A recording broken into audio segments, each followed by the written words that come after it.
Jai Hind, one and all. The next topic today we are going to take is velocity. ये भी एक बहुत ही common topic है जो आप लोग ऑलरेडी पढ़ चुके हैं. Let's discuss about the same. Velocity का फॉर्मूला क्या होता है? Displacement upon time. We know this very clearly that velocity is a vector quantity.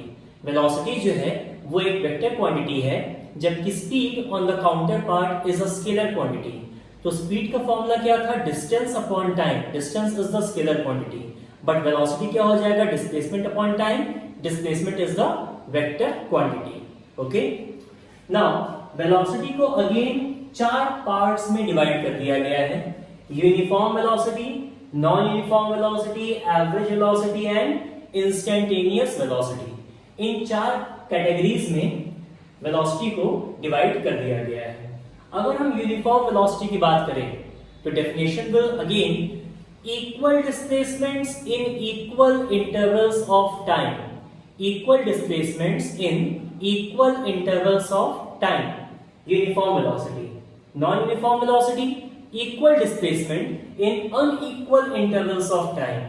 Equal displacement in unequal intervals of time और vice versa. Unequal displacements in equal intervals of time. Unequal displacements in equal intervals of time. दोनों तरीके से कहा जा सकता है. दोनों ही case में आपका क्या आएगा? नॉन यूनिफॉर्म वेलोसिटी आएगा.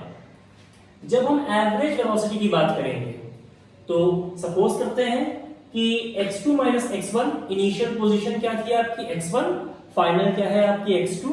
तो final minus initial upon change in time t2 minus t1. हमें जो ये वैल्यू मिली है delta x upon delta T, यही वैल्यू हम लोगों को स्पीड में भी मिली थी, बट वो चूंकि आपका स्केलर था तो आपका एज अ स्केलर ट्रीट किया गया. यहाँ पे वेक्टर है तो यहाँ पे एक एरो हेड लगाया गया है, ये समझाने के लिए कि ये वेक्टर क्वांटिटी है. अगर इसी का इस्तेमाल करें, इसी वैल्यू का इस्तेमाल करें और लिमिट पुट कर दें जहां पे मार्क कर दिया जाए कि delta T tends to zero. Delta T जो आपका चेंज है, डिफरेंस है, ये जीरो के बहुत करीब है लेकिन जीरो नहीं है. डेल्टा टी जो चेंज आया है वो जीरो के बहुत करीब है बट जीरो नहीं है. इन दैट केस ये कन्वर्ट हो जाएगा dx अपॉन dt में. नाउ पुटिंग एन एरो, यहाँ पे एरो लगाने का मतलब ये है कि हम यहाँ पे डिस्प्लेसमेंट की बात कर रहे हैं. We are talking about the displacement and hence limit लगाने पे हमें क्या वैल्यू मिल गई? इंस्टेंटेनियस वेलोसिटी मिली. यहां पे क्या वैल्यू मिली? Average velocity. यहां पे क्या वैल्यू मिली? Instantaneous velocity. Am I clear? अब हम लोगों को जो you can say broadly discuss करना है इस चैप्टर में, जो ब्रॉडली डिस्कस करना है वो है यूनिफॉर्म मोशन.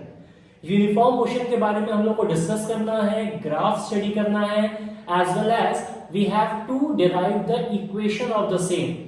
हम लोगों को इक्वेशन भी डिराइव करना है. So let's move on to the uniform motion. नाम से बहुत क्लियर है, डेफिनेशन आप खुद से बना सकते हैं. अगर कोई पार्टिकल, कोई body equal displacements in equal intervals of time cover करे या फिर equal distances in equal intervals of time cover करे. अगर हम वेक्टर फॉर्म में स्टडी करते हैं तो डिस्प्लेसमेंट की बात करेंगे. अगर हम स्केलर फॉर्म में स्टडी करेंगे तो हम डिस्टेंस की बात करेंगे. Am I clear? So it is defined as if an object travels equal displacements in equal intervals of time. Equal displacements equal intervals of time में अगर कोई ऑब्जेक्ट कवर करता है तो उसे यूनिफॉर्म मोशन कहा जाता है. डेरिवेशन करने का एक तरीका देख लेते हैं. हमारे पास 3 पॉइंट्स हैं A, B and C. A point का जो पोजीशन था वो x0 है. B पॉइंट, A पॉइंट से B पॉइंट गए तो हमने x1 डिस्टेंस ट्रेवल किया या फिर x1 डिस्प्लेसमेंट ट्रेवल किया. स्ट्रेट लाइन पाथ पे डिस्टेंस की वैल्यू डिस्प्लेसमेंट के बराबर होगी. ओके, यूनिफॉर्म स्पीड v से ट्रेवल कर रहे हैं और टाइम कितना लग रहा है? t1. हमने डिस्टेंस कितना ट्रेवल किया? x1. यूनिफॉर्म स्पीड v से ट्रेवल कर रहा है, टाइम कितना लग रहा है? t1. Now if we travel A to C, अगर हम A से C जाएं तो हमारा टोटल डिस्टेंस कितना हो जाएगा? x2. Uniform speed v, time कितना लगा? t2. तो हम किसके रेस्पेक्ट में स्टडी कर रहे हैं? ए पॉइंट के रेस्पेक्ट में। ए से बी जा रहे हैं फर्स्ट केस, ए से सी जा रहे हैं सेकेंड केस। दो केसेस हमने स्टडी किए। तो जब हम इक्वेशन लिखेंगे तो हम प्रिंसिपल ऑफ होमोजेनिटी का इस्तेमाल करेंगे। प्रिंसिपल ऑफ होमोजेनिटी क्या थी? Only same quantities can be added. Only same quantities can be added, that means displacement can be added with displacement only. Am I clear? And displacement can be equated with displacement only. So x1 क्या है आपका? Displacement. कहां से चलना शुरू किए? x0 से। x1 क्या है हमारा? जिस पोजीशन पे हम पहुंचे, ओके, x0 से हमने चलना शुरू किया। किस स्पीड से? v स्पीड से। कितने टाइम में? t1 टाइम में। तो velocity into time is equals to displacement. Displacement plus displacement is equals to displacement. Principle of homogeneity का इस्तेमाल किया गया है। सेकेंड केस, x2 पे पहुंचे। कहां से स्टार्ट किया था? x0 से स्टार्ट किया था। किस स्पीड से? v स्पीड से। कितने टाइम में? t2 टाइम में।